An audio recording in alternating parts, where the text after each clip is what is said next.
you have all these things that you can do over really well over here that school doesn't really value. And so like school makes you feel like, oh, I'm just terrible at everything. But that's actually like a school design problem. That's not like a you problem. Like you said, right? And so like, let's just like lean into the stuff that you're like really cool at. And definitely like people with dyslexia can like connect with people and tend to be like socially very successful. And that's like kind of how they get by almost universally. This is Megan, owner of Dyslexia on Demand. And I'm Eryn, owner of Advocate to Educate. And we are the Don't Call on Me podcast. We are here to talk about dyslexia, to remove the stigma, to hear what families really go through, and to share their stories. In both of our businesses and personal experiences on a daily basis, we listen to people telling their stories. Many of heartbreak, many of struggle, but most all have a silver lining, even eventually. It's all about the stories. The more we share, the more we realize we aren't alone and we are a community.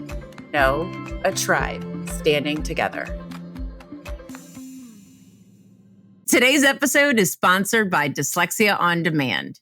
Dyslexia on Demand uses only the highest trained dyslexia therapists, and it's all one-on-one and individualized to your child's needs. The best part is that it doesn't matter where you're located because it's all virtual. Visit us at dyslexiaondemand.com to learn more. Today's episode is sponsored by Advocate to Educate. We help parents navigate through the confusing maze of special education in public schools in California. We support families starting as early as preschool through 12th grade, creating individual education plans to support the specific needs of your unique and amazing child. To learn more, go to our website, advocatetoeducate.com. Welcome back, listeners. Today we have David Wildkress. It's did wild. I do that? You did it. All You right. got it. I did it. Yeah, it's wild. I did it.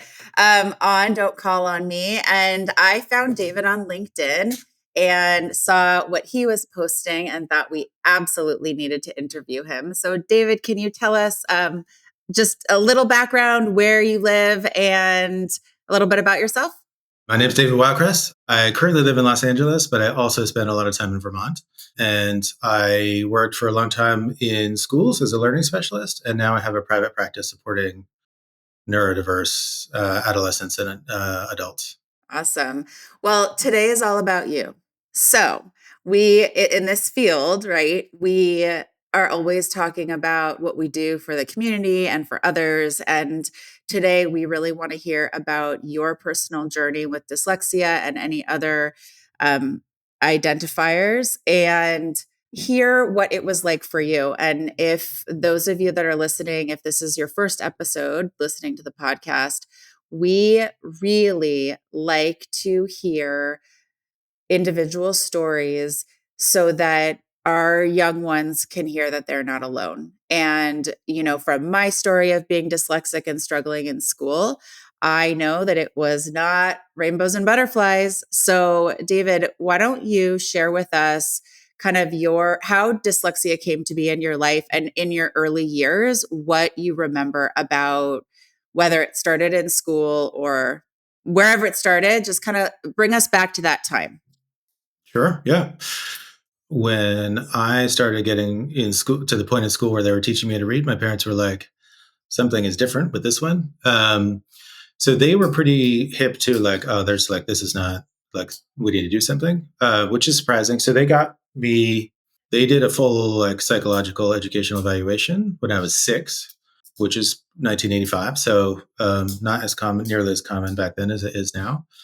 And that was really great. So I knew like, basically as soon as I started school, like I was like, oh, I have this thing, dyslexia. And that means it's hard to read or learn to read. So that was like the good thing. The bad thing was that I had the documentation. I went to mostly private schools until high school, 8th grade, I guess. I had great teachers who were like really kind to me. And I was never told like I was stupid or anything because it was so hard for me to learn how to read. But I also never had a single teacher who knew how to teach me to read. So and like a lot of dyslexic folks, like I could like cover that up by being like really good in class discussion or just like charming and like, like charm my teachers. Like in high school, I would just like get to know my teachers and they'd be like, oh, but you're so good. Like, I'm not going to worry about how bad that essay is or, whatever. Like I could just kind of like cover it up with personality. But so I would say probably like I really couldn't read until I was in 7th grade was like, and probably when I was in 7th grade, when I got to that place where I felt like I could read, I was probably at like a 3rd grade Are reading you level. clicking a pen, my friend? Am I? No. Is somebody? No. But I'm playing with my little fidget, which is that's what you are. I love it. So because we are all welcoming of all sorts of things, from one fidgeter to another. I know I need a quieter one, but I don't have it here. I can hear your sounds. I love it though. And I do not want this to be cut out because this is a perfect example of in the real world, I feel like there's so many people that are afraid to say something in those moments, right? Because we're recording a podcast and our editor's going to say, what was that sound? Blah, blah, blah, blah, blah, right? Sound? But the reality is we need to fidget. So like, are you embarrassed that I just called you out? Not at all. No, come on. Thank you. Exactly. Right. So, but more, we want all of our listeners to know it's okay. Yeah. It's all right. Like we're all family here. Anyways. And you obviously, I mean, this is your field, but the self-regulation, you really have it down pat. And I think that that's also really, really important that more people need to be aware of the fact that, first of all, I don't think a lot of people even realize they're doing it, from like, shaking their, jingling their keys to doing their pin cap, whatever. It's all self-regulation. But when you're hyper aware of yourself, it does help because you can integrate that kind of stuff. So back to your identification, 1985, your parents were definitely cutting edge. But I just want to say that even now in 2025, and I was like going to do the math, but in 2025, it's still the same situation, right? Yeah. Where we can have the identification, but unfortunately, so many schools don't know what the next step is and how to assist and help.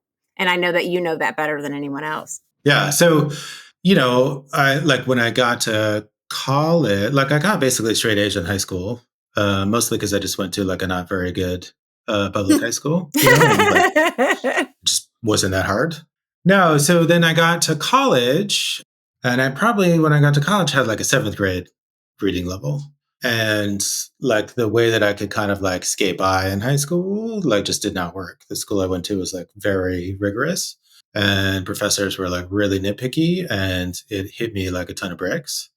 There was like already lots of like internal like insecurity and feeling like, well, there's like all the stuff I can't really do. So I kind of have to do this like show to get around, the things that I can't do to sort of like pretend like it's not happening. Like, oh, look at the spreadsheet I typed over here. All that stuff. That I got to go to the bathroom, like right when you're supposed to. Yeah.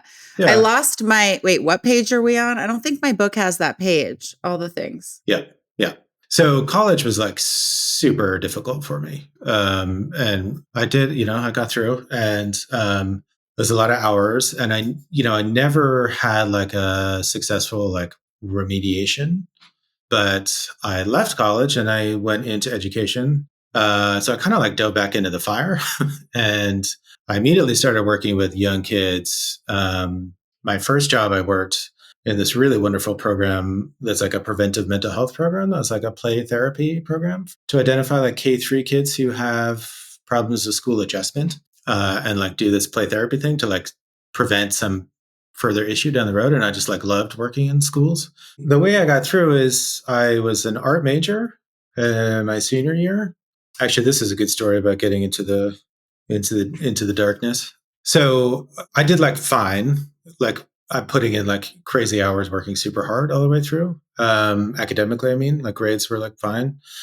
And as a senior, at the time in my school, there was a really intense professor who ran the art department, and she was just like no nonsense. And it was like one of the harder, like in terms of hours you had to put in, like a harder major.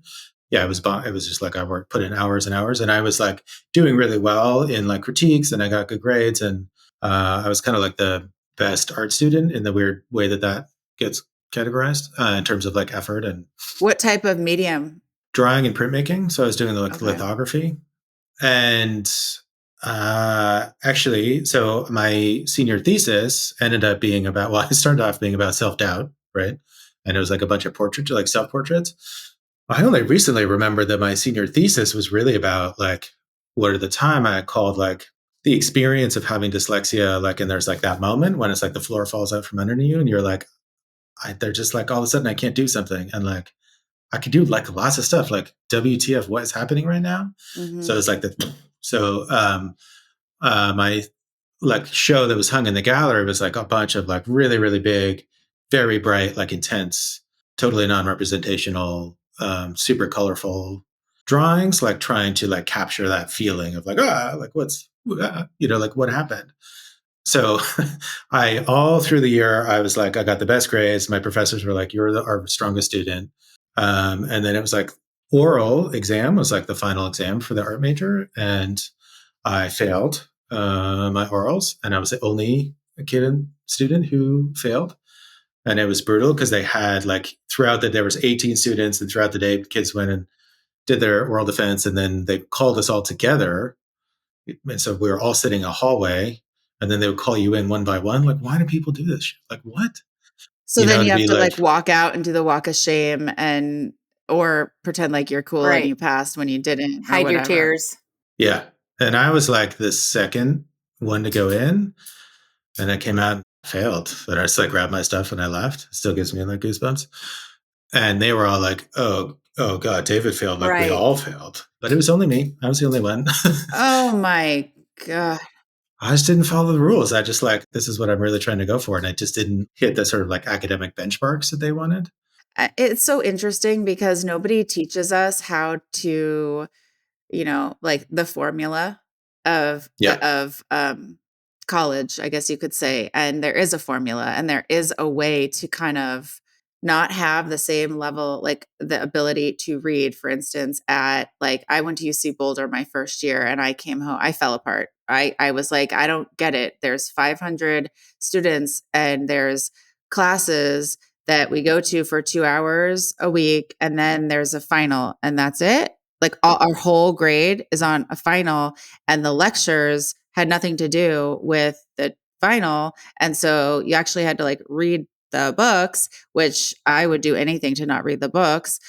I just could not wrap my head around how people learned that way.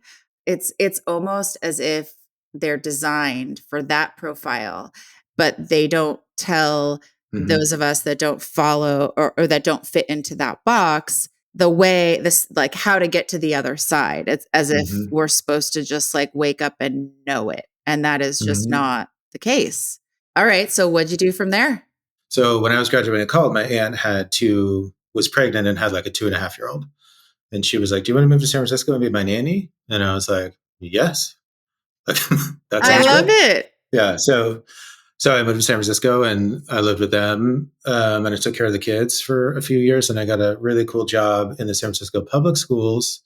It's called the Primary Intervention Program, PIP, which is like I don't know the status, but it used to be like a national program, and it's kind of like under the radar. And it's like non-directed play therapy as an intervention program for K-3 students who struggle with school adjustment.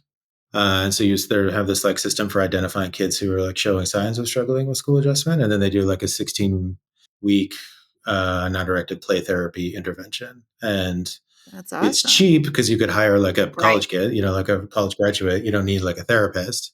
You train them in this technique of non-directed play therapy. And then you just go play with, then they just like manage a case of like, 16 to 30 kids once a week for a half hour doing play therapy. It was awesome. It was like a great job. And I was like, it brought me into education in a way that was like non-academic. So I really liked it. And then I got pulled into the academic piece, kind of kicking and screaming, but then I became a learning specialist. So you went through the whole credentialing program. I got a master's in education. I always, after that, those early years in public schools, so then I became a one-to-one aide for a autistic first and second grade student.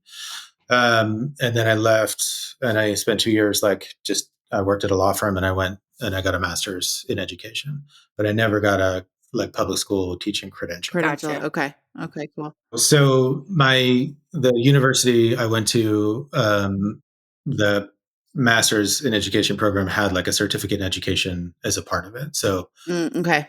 it was like I got a master's in education with a certificate in educational therapy, but it's from the school, not from AET. Gotcha. So yes, I have that training. I don't call myself an educational therapist for a few reasons. I think there are a lot of like wonderful educational therapists. I don't love the language because I think it's confusing for folks. I think it implies I Yep. agree. Because I'm mental still health. like, what the Mental heck does health. that mean? I still don't really fully get it. Well, so the analogy is physical therapy, right? Where you're like providing services that like offer therapeutic support for something that's like in need of support.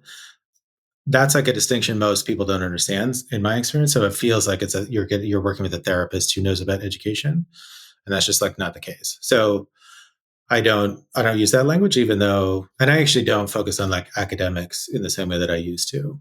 That's why so I say learning specialist, which is like kind of the same thing. Like I have a lot of experience in training and how different neurodiverse profiles impact somebody's ability to learn specific kinds of things. Okay. I will say that when I went away to college, my story is actually not that far off from you in the sense that I didn't get any extra support or anything in school. My dad is a clinical psych and was a psych in the school district where I went to school, and he decided at the time, and I was born in 82, so just a little younger than, I'm just a little younger than you. Mhm. And I got through by just telling the teachers that I was dyslexic and to go easy on me. Mhm. But I didn't have anything formal. I just got taught to go and say I was dyslexic and that I might need more time. And they were kind of like, okay. It probably helped that my dad was behind the scenes. I just don't, know exactly what he said to whom. But when I went away to college, and I was like, it was not, I think for me, it was the dyslexic piece. It was the parenting myself piece. I wasn't prepared. And I went into a dark depression and into all sorts of other mental health issues that I struggled with for years after. Like, not enough parents realize the mental health component that will build over time. And so I just wanted to open the door for you. So we're two peas in a pod here. It sucked. It was terrible. And I had to go on meds that I'm still on because I was a depressed, anxious, miserable human being who thought intellectually I knew I like had family that loved me. I very blessed, but also if I was going to enter the workforce and this and that, I needed to figure out how I was going to like get information into my brain in a way where I wasn't always trying to not read a book or not write the essay, right? Mhm. So that was where I landed. Yeah. No, I mean, my freshman year in college, I was definitely like deeply depressed and very miserable. And I took a year off, and I was going to transfer schools. I didn't get into the schools that I applied to, and so I ended up going back to the school where I had started, which is Whitman College in Walla Walla, Washington, which is like a really great small liberal arts college with like amazing professors. And I chose it when you were describing your experience of like a lecture of 500 kids. I was like, there's no way Yeah. that's going to work for me. So like I knew that. So I chose Whitman because I knew that they was like, I don't know, that maybe 20 kids was like the biggest class I ever had. And like professors were like super accessible and, very kind. And like I could go talk to them and I'd be like, I have dyslexia, but it was like a devastating knock on my self-esteem for sure. I like how you talk about how that transition of that like inner voice, which I'm sure was already a little bit there, but it really smacked you in the face in college. And that's when that big turning point really happened more for you. Because of course we hear stories of it all along the way, but just that realization and awareness for a lot of people who have been able to use their compensation tactics pretty successfully up into college. And then when they actually start that journey, just how different and just kind of pivotal that change is for them. And so I like that we're talking about this just for parents, because that transition into college is a real challenge.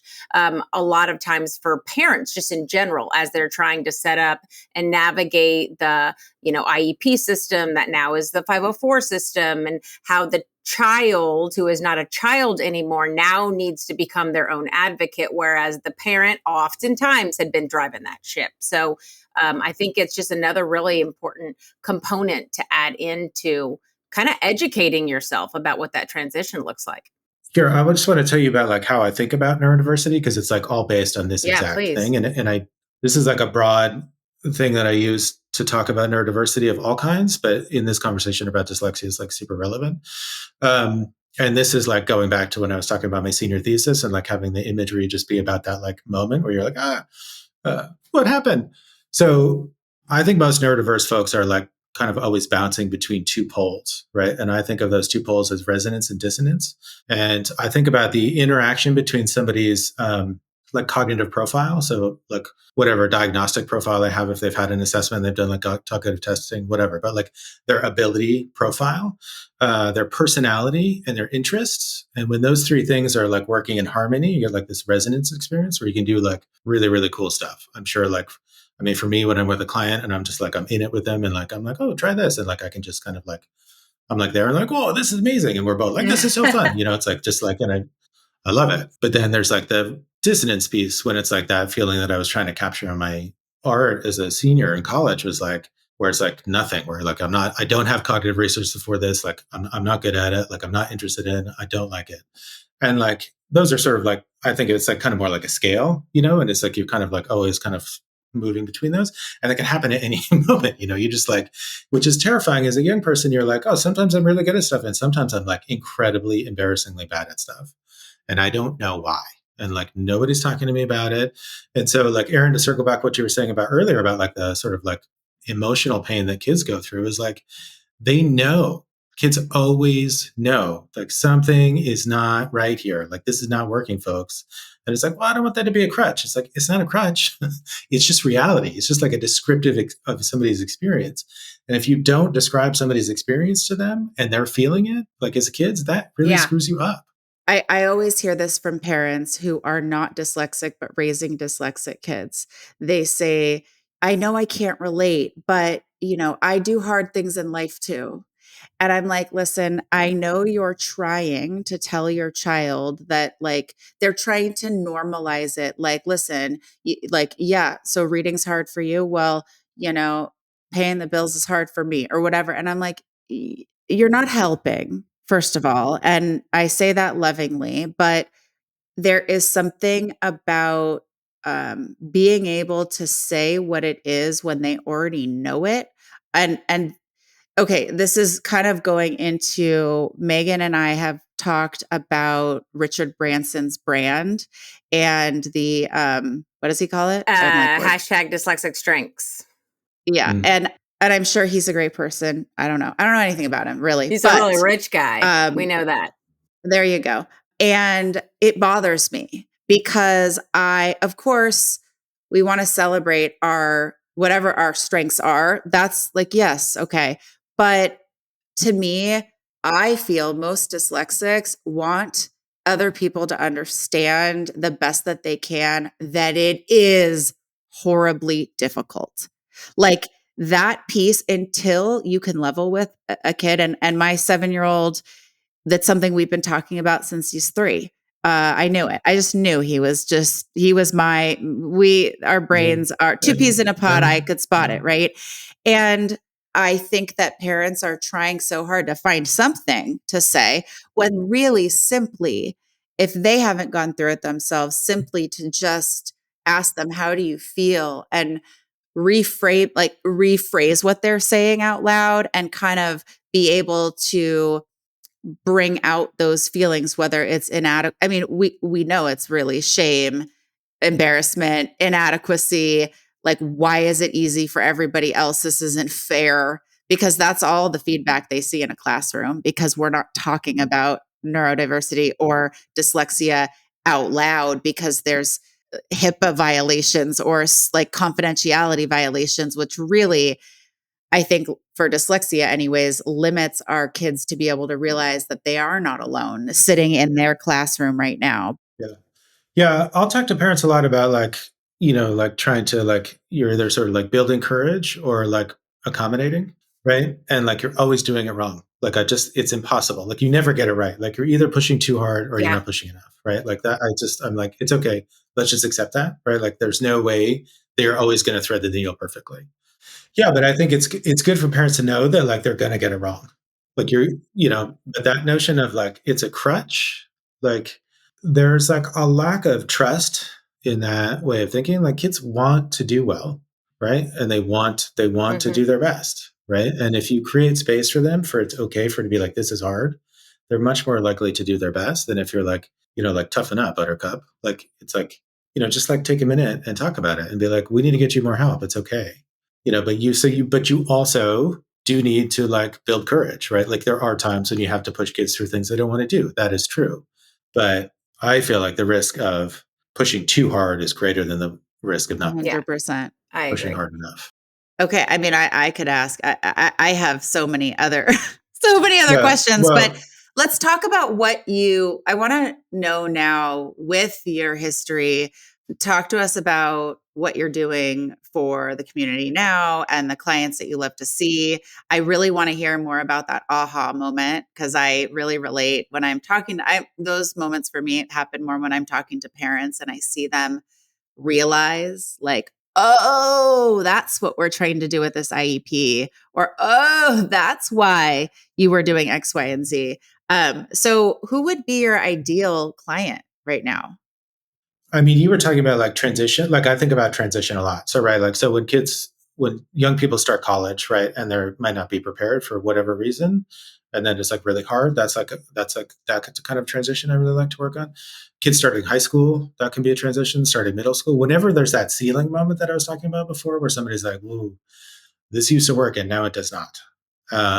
That's when that's like a real interesting space for me. Sometimes it happens in grad school, right? Like people like, or a lot of like autistic folks can get through school no problem, and then they leave school and they're like, I don't get it anymore. Like the rules are different. Like I can't figure out the rules. Like what's going on here? And that's like another like phase I like to work on. I have adults like who are like in their 40s who are like trying to make a career move. And it's like trying to rethink like what they're trying to do and like what their skill set is. That's like another like area. So it really is like anytime there's like what has been working is no longer working. So what do we do now?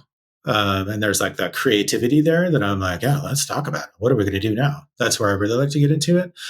I don't do like in terms of dyslexia, like I don't like I did. So part of how I like got much better at reading and like all the foundational skills is I went through a training program like a Slingerland, which is Orton Gillingham, and like I just had to like do all the stuff that like kids do when they do like 2 years of, an intervention. Like I did it as an adult, like learning how to teach that, which was like absolutely the hardest like professional thing I've ever done. Like, oh my God.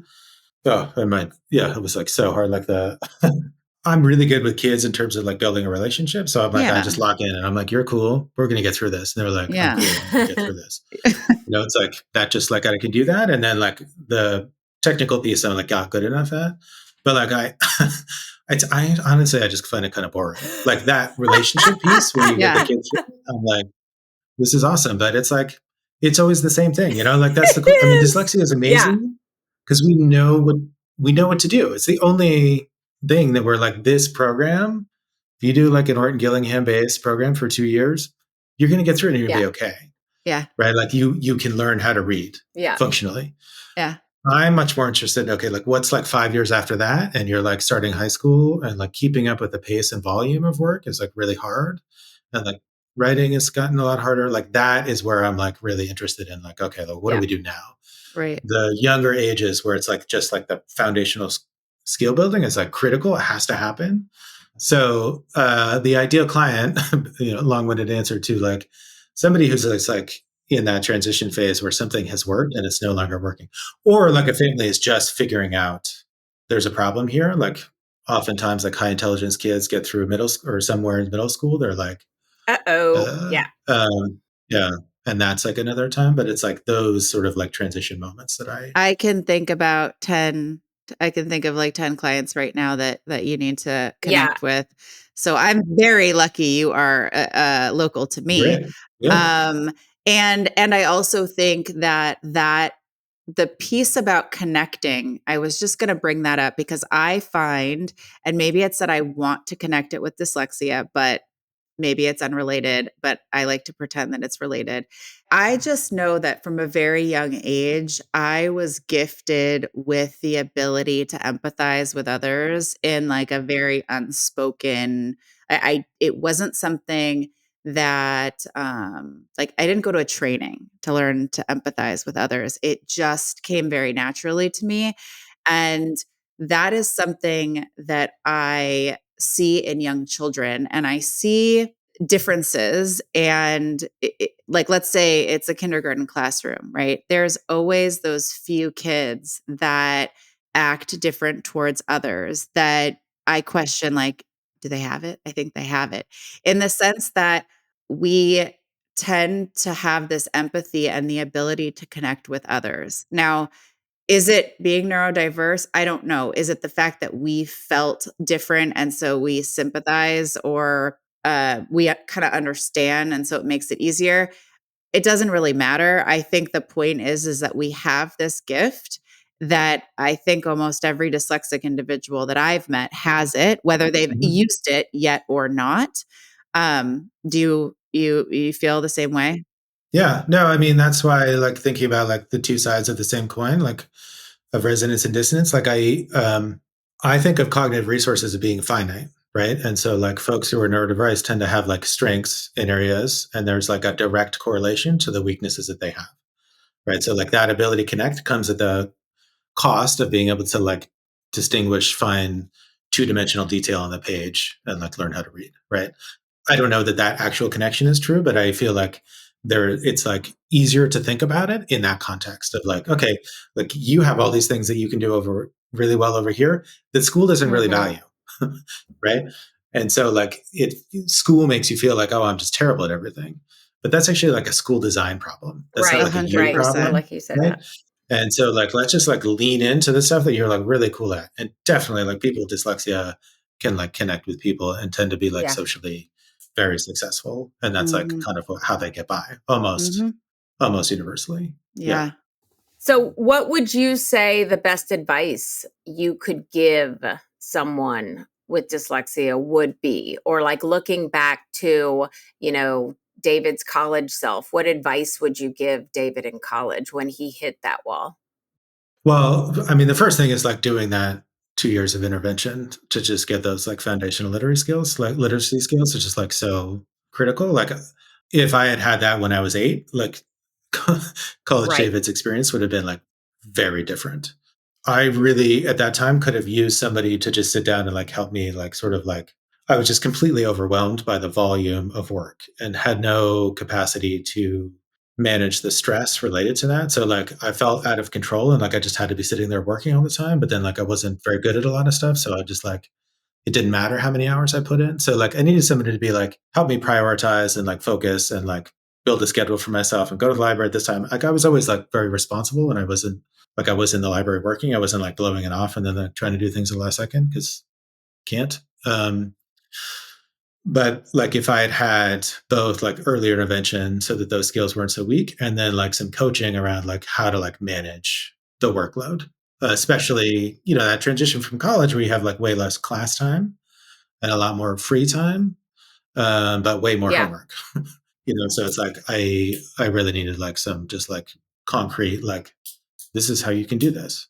Sometimes Um, I'm amazed that at the university level for a freshman that is not a course credit, right? Something that everyone has to take towards their major because, of course, I'm not going to diminish the fact that this is going to be way harder for a lot of people with dyslexia, executive function challenges, etc. But I think that every single individual who shows up on a college mhm, campus also is faced with that mhm. transition. And I just like, it just seems 101 a lot of times, right? Oh yeah, especially now after COVID, like it's, like a lot of high schools, like response to like that whole train wreck was like, let's just Yeah. make things easier. And that has not changed. So there's like a way in which kids are like getting less and less prepared. And that transition is like harder and harder. And colleges are like scaling back their expectations too. It's like this whole like fear of like push, right? Where there's that like accommodating building courage thing. It's like kind of actually gone off the rails in the wrong direction. I'm sure in your coaching you've come across this, and I'm just curious. I had a couple of high school clients. Well, I actually call the clients the parents, but families, where because of AI and ChatGPT and their access to cheat so easily, I mean, so easily. And I think about how much I cheated when I was in high school. And I'm just curious what if that comes up in your practice, because when they share with me, yeah, you know what, I've honestly been cheating, and that's how I'm getting the grades I'm getting. But like now I can't. My mom took away my electronics, so I can't cheat anymore, or whatever. Right? Does that come up? I definitely have a lot of students who like try to use AI pretty responsibly, and it can be like a great support tool if you're doing it right, as long as you're not just wholesale handing over your workload to it.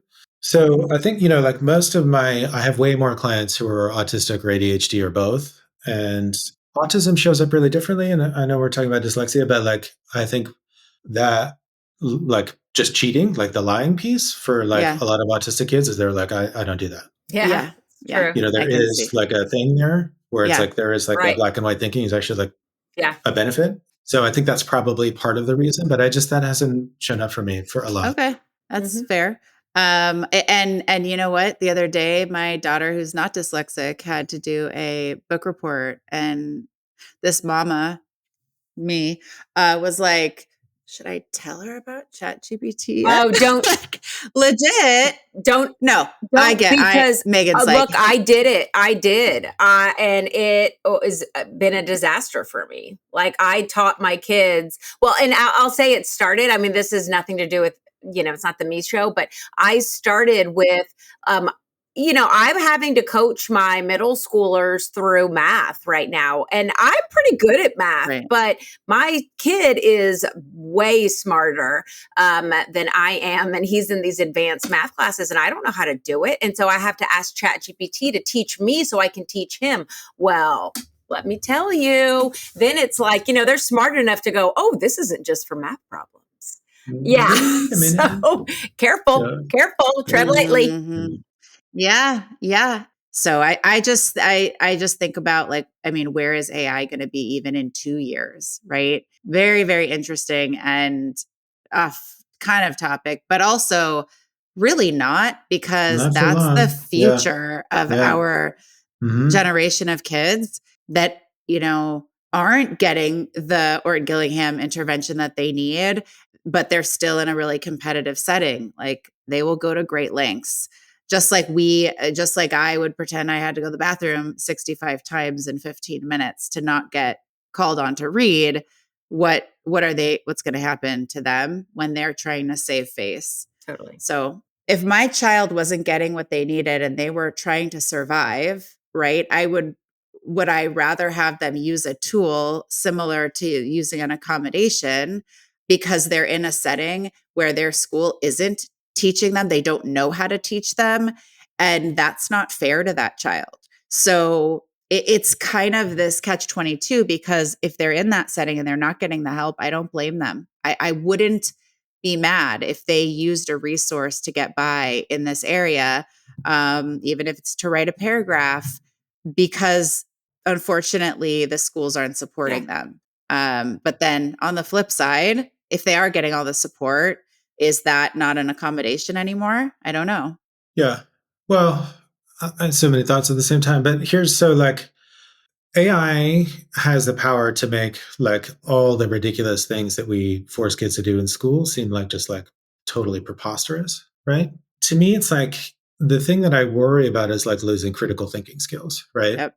Right? Like you can use AI to do like a lot of like menial, like a lot of tasks that are particularly hard for neurodiverse folks. right? And that is awesome. They're also hard for other people. To me, the danger there is like losing the sort of like curiosity and like the why and the how. And, like there's an opportunity to like make the sort of like labor of school much less. And the danger with that opportunity is like not like just like hammering away the importance of critical thinking. And because if people are just like, I don't have to think about it, I just like go to this thing and I ask it a question and it gives me the answer and I move on and I'm like totally numb to the world, Right. that's a problem, right? Yes, big time. And also, learning to struggle through something is not a bad thing. That is not it. Does it feel good in the moment? No, but neither does working out. And it's something that we need to do to take care of our bodies and move our bodies. So it's tough. And, but I think that we need to remain present to the conversation because Yeah. it's going to become more utilized over time, like quicker, sooner than we I know agree. it. So I have one. Go ahead. I have one last question, and I don't know if you have any others, Eryn, but I think that this is a really instrumental question. I think for a lot of parents, especially who, their child has a new diagnosis. But if you could do your life again and not be dyslexic, would you? No way. No, I love it. Like that strength piece, like I'm like pretty acutely aware of like the things that I'm good at because I'm dyslexic. And those are things that I like super love. And we've only had one person thus far say no, they would choose not to be dyslexic. Every single other person has said that. But I think it's so important to understand that regardless of any kind of journey that you had to go through, every single person always says, no, I see that silver lining now. I have gotten mature enough to understand that it wasn't for nothing because look at who I turned into. So I think that's just such valuable perspective, especially to people who aren't in your shoes. Yeah, no, I mean, I spent my whole career like learning more about how neurodiversity of all kinds like impacts people. So I have like a really clear sense of like the positive benefits, like the things that I can do because I'm dyslexic. Like I have like an amazing narrative memory. Like I kind of remember everything about, like I remember so much about people I don't tell them because it freaks them out. And I remember what you were wearing and like, it's weird. Okay. Like, it's like, I'd be scared to be married to you. Right? Oh my gosh. I can't wait for this to come out for my husband and be like, okay, so you're both dyslexic. What's wrong with you, Eryn? Why can't you remember anything I say? Actually, I have two questions. One, you mentioned a very supportive spouse. I'm curious how dyslexia comes up in your personal life. More so the things that come up on a daily basis, like in your personal life still today. Well, I mean, my wife, Danielle and I mean, we talk about work a lot. We don't have kids. And so like she's learned a lot about neurodiversity and dyslexia in particular. Mostly we just like laugh when I'm like, I just read that as, like whatever, I'm like, wait, what did that text message say? And then she's like, didn't say anything, so I'm kind of like, oh, right. Like I just misread that thing again. Or like, it's more like just like the funny things that show up when I'm like, yeah, those letters like still are not working for me. Like this is like still not happening. Yeah. Okay. And then my other question was around, and this is more so running a business. And what comes up for you running your business, being dyslexic, and just a couple things of what kind of challenges have you run into that you potentially might not have run into if you weren't dyslexic? 'Cause running a business, like for me, I have an office manager because she does all my scheduling, because if I try to do it, we will not be very organized. And I've realized she is where my brain doesn't compute, Jen will like pick it up from there. And that's been the biggest support for my business that I needed for myself. So I'm just curious. Yeah. Well, part of the reason I'm good at what I do with my clients is like I've like figured out how like all the supports that I need to have in place so that like the things that I'm not good at, I'm going to catch. Also, like I ran a high school in the pandemic, and like running a small private practice is like a much smaller scale. Definitely. So I'm like, whatever, I got this. But I'm also like, I'm not good at bookkeeping. So like, I mean, luckily I found like a good bank that like kind of does a lot of it like automatically that I really love. And, Danielle's always like, can we check out the books? Like, can we just make sure that, because she's like, I don't know if that's going to work out so good. So far, like that piece, like the volume of my work has not gotten to a place where it's like a problem. But I do have like a lot of safety checks along the way, just because I know that I have to do that. Mm-hmm. That's kind of what I was hoping you would say, is like those things that we put into place because we know there is potential for a mess up here or there, and being human about it and having humility about it, but also knowing that we're running a business and other people expect us to be keeping up on those little details. And so, yeah, I think making sure that just because you're dyslexic does not mean you can't run a business and you can't manage the things that are hard for you. It just means you need to put in accommodation, if you will, to bypass that piece. Yeah. Well, and again, there's like the flip side, which is like the stuff you can do. Like I can hold like a lot of information.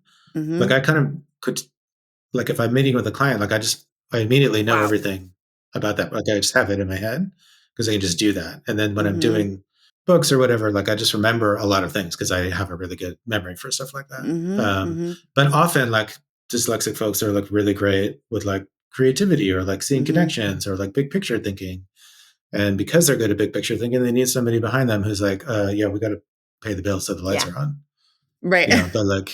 But that doesn't mean like, but it's still awesome because you can do these other things that are like way more, to me, interesting than the books, So, but yes, having the backup, you got to have the backup. Like where do I know I'm really likely to make a mistake? And like, what do I do to like proactively take care of that?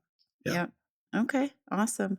Well, hey, we're clearly like both kind of have similar backgrounds, which is exciting. I love being able to connect with others so that, especially in our local community, knowing when you meet someone, just like when I met Megan and I knew she had it in the sense that Megan's not dyslexic, but Megan understands so deeply what we're going through that it's another trusted source that I know if I refer a parent to, I don't have to prep the parent with anything or prep Megan. It's like, no, here, connect. And like, and I feel the same way with you. I do feel like you really understand this world.